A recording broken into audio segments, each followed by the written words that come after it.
Bismillahirrahmanirrahim. Maka inilah yang menjadikan kita memahami betul. Inilah pentingnya kita dalam proses kita mengenal ilmu. Itu bukan hanya sekedar ketika kita duduk ngaji, tapi prosesnya ketika kita harus berkhidbah, harus mengenal dengan ilmu, kita itu harus paham kaedah-kaedah penting pertama di dalam kita mengenali ilmu, supaya kita tidak mendapatkan sesuatu yang justru merusak kehidupan akhirat kita hanya disebabkan karena kita salah berkenalan dengan ilmu. Kita ikuti ilmu itu, kita sangka ilmu itu bisa membawa keselamatan kita di akhirat, tapi justru malah buntung ketika kita mendapatkan banyak konsekuensi pada kehidupan di akhirat hanya karena kita salah mengambil imam pada kehidupan kita, ketika kita salah mengambil referensi yang ternyata tidak sesuai dengan apa yang diajarkan oleh Rasulullah SAW. Perilaku Abdurrahman bin Muljam hari ini banyak. Jangan hanya mengenal Abdurrahman bin Muljam hanya sekedar nama, tapi Abdurrahman bin Muljam itu merupakan pelajaran bahwasanya Abdurrahman bin Muljam yang telah membunuh Ali memberikan pelajaran kepada kita. Hati-hati dengan apa yang kita peroleh. Banyak orang yang dulunya ketika belum ngaji tidak banyak menyesatkan orang, tidak banyak mengkafirkan orang. Tapi semenjak dia ngaji, berapa banyak kaum muslimin yang tidak selamat dari lisannya, dan berapa banyak kaum muslimin yang tidak selamat dari kata kekafiran ketika dia gampang membatalkan keislaman manusia di hadapan Allah pada kehidupannya. Dan itu mengerikan. Itu mengerikan. Membatalkan keislaman seseorang itu tidak gampang, dan itu konsekuensinya berat. Menyesatkan orang itu tidak gampang, konsekuensinya berat. Makanya sampai Imam Malik berkata, ikhrajun nas anisunnah. Apa? Konsekuensinya akan banyak harus kita hadapi kalau kita sudah mengeluarkan seseorang dari agama Allah. Bapak dan Ibu pernah mendengar sebuah hadis dalam riwayat Muslim, ada dua orang, yang satu banyak dosa, yang satu solih. Yang solih nasihatin yang berdosa, berkali-kali dinasehatin tidak kunjung berubah, tetap dosa dia kerjakan, tetap maksiat dia lakukan, sampai akhirnya yang solih kehilangan kesabaran. Ketika kehilangan kesabaran, lalu laki-laki yang solih ini berkata, orang semacam dirimu tidak diampuni oleh Allah. Orang semacam dirimu tidak diampuni oleh Allah. Ditinggal itu, pecah itu kongsinya. Ketika sang orang solih tidak bisa lagi menasihati orang yang berdosa. Sebenarnya kemarahannya wajar, tapi perkataannya yang berat. Dia mengambil nama salah satu sifatnya Allah yang Allah tidak pernah terangkan. Padahal Allah mengatakan kepada kita, Ghaffar. Allah itu maha pengampun. Orang itu karena emosi, lalu dia sampai mengeluarkan orang itu tidak mungkin mendapatkan ampunan Allah. Orang semacam dirimu tidak akan diampuni oleh Allah. Ditinggal. Setelah ditinggal beberapa waktu, orang ini akhirnya justru malah taubat dan akhirnya melakukan kebaikan. Dua-duanya wafat, dibangkitkan oleh Allah pada waktu di pengadilan akhirat.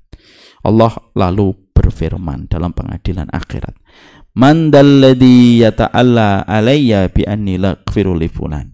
Siapa orang yang dulunya pernah menyitir sifatku bahwasanya aku tidak mengampuni hambaku, padahal aku tidak pernah ngomong kayak gitu. Lalu orang itu datang kepada Allah, ana faqad ahbattu amala. Aku hapuskan amal kebaikanmu. Karena dia berani mencatut nama Allah yang tidak Allah terangkan sifatnya. Dan orang yang syuruk.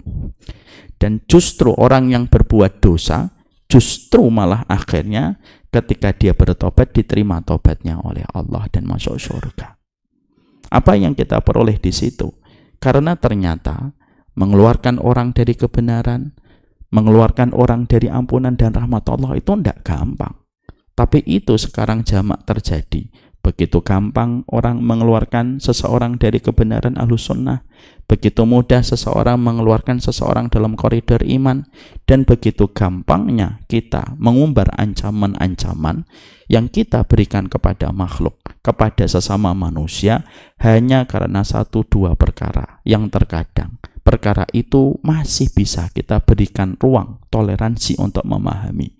Tapi karena kita sudah mendapatkan basis ilmu yang salah, akhirnya begitu instan kita menghukumi dan menghakimi seseorang. Ini mengkhawatirkan. Makanya Imam Ibnu Qayyim lalu juga mengatakan kepada kita. Imam Ibnu Qayyim itu beberapa ratus tahun yang lalu sudah mengatakan kepada kita di dalam satu kitabnya beliau, yaitu di dalam kitab Madarijus Salikin. Beliau sampai mengomentari tentang penuntut ilmu. Ketika penuntut ilmu pada zaman tersebut sudah menunjukkan fenomena yang kurang baik. Apa fenomena kurang baik yang disampaikan Imam Ibnu Qayyim pada saat itu?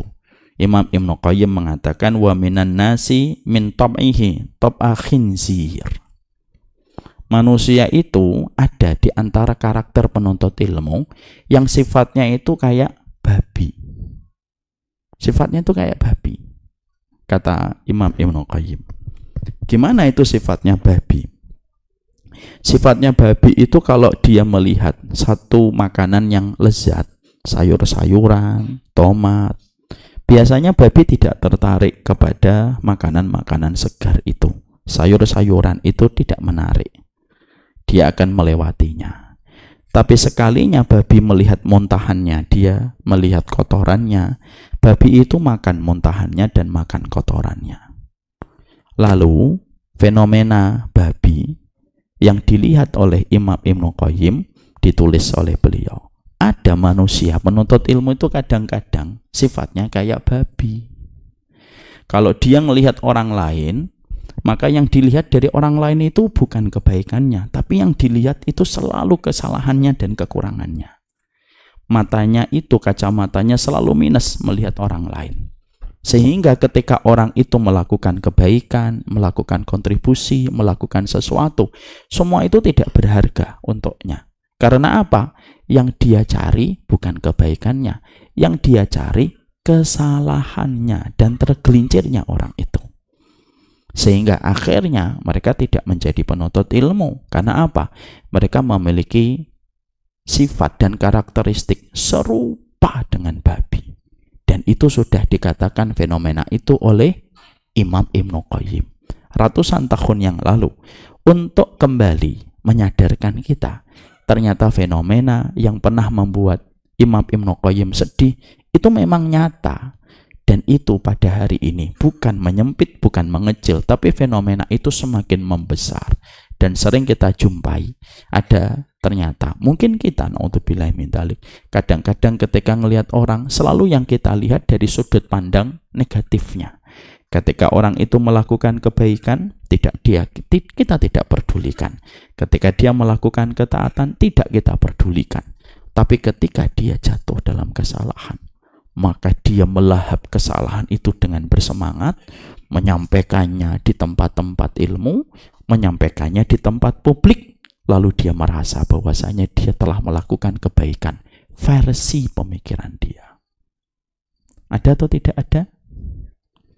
Jangan pura-pura diam gitu. Ada atau tidak ada?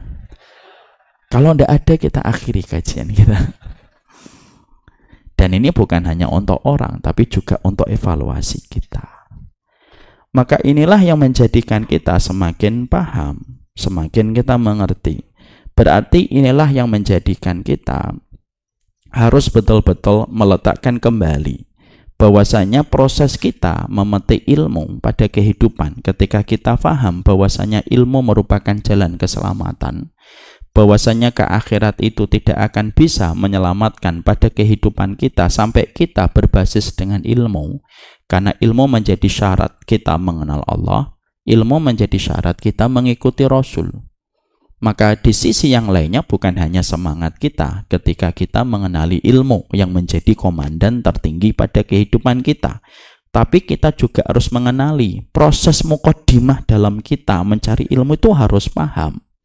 Supaya kalau kita sudah memiliki basic yang benar, maka sesungguhnya itu bisa menjaga diri kita dari tepi jurang kerusakan ketika kita sudah memiliki safety di dalam perjalanan kita. Ketika kita paham Abdurrahman bin Muljam itu bukan sekedar nama yang pernah hidup pada zaman Ali, tapi Abdurrahman bin Muljam itu fenomena yang selalu ada pada setiap zaman. Setiap zaman itu selalu ada yang berkarakter kayak Abdurrahman bin Muljam. Setiap zaman itu selalu ada yang berkarakter kayak babi. Maaf ya kalau saya ngomong babi, bukan saya. Siapa? Imam Ibnu Qayyim. Tapi jangan nanti lugu dan terlalu polos ya ngomong. Antum ini kayak babi, ndak usah. Tapi perkataan itu memberikan kepada kita sebuah perkara supaya kita paham. Karena apa? Kalau kita masuk sekolahan, ada masa orientasi. Supaya kita mengenal lingkungan sekolahan, beradaptasi, bertransisi, supaya kita tidak kaget dengan seluruh aktivitas yang ada pada sekolahan kita. Akhirnya diadakan ospek. Walaupun sekarang ospek sudah mulai melampaui batas. Tapi ospek itu tetap diperlukan. Sama pula dalam proses kita.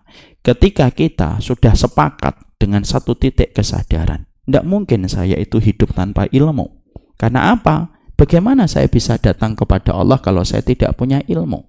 Padahal ilmu itu membedakan derajatnya dengan mereka yang tidak berilmu. Kita sepakat ilmu itu harus menjadi sebuah kurikulum, bukan pendampingan, tapi kurikulum primer pada kehidupan kita. Maka ketika kita telah sepakat ilmu adalah kurikulum primer pada kehidupan kita, maka kita wajib untuk mengenali orientasi kita kepada ilmu, apa perkara muqaddimah yang harus kita mengerti, yang kita harus ketahui, supaya karakter-karakter Abdurrahman bin Muljam dan karakter babi yang diceritakan Imam Ibnu Qayyim dalam kitab Madarijus Salikin tidak menimpa kepada kita. Maaf ya, kajian ini antum tidak usah bayangin, wah ini cocok untuk dia, tidak usah, untuk kita. Kelihatan dari wajahnya udah mulai bayangkan nama orang. Ilmu itu untuk kita. Wah, harusnya dia tuh datang kajian ini, bukan dia, kita yang harus datang. Jadi ilmu itu jangan kita dengarkan untuk, wah ini cocok untuk istri saya ini, ya cocok untuk bapak juga. شكرا هديت قلبي شكرا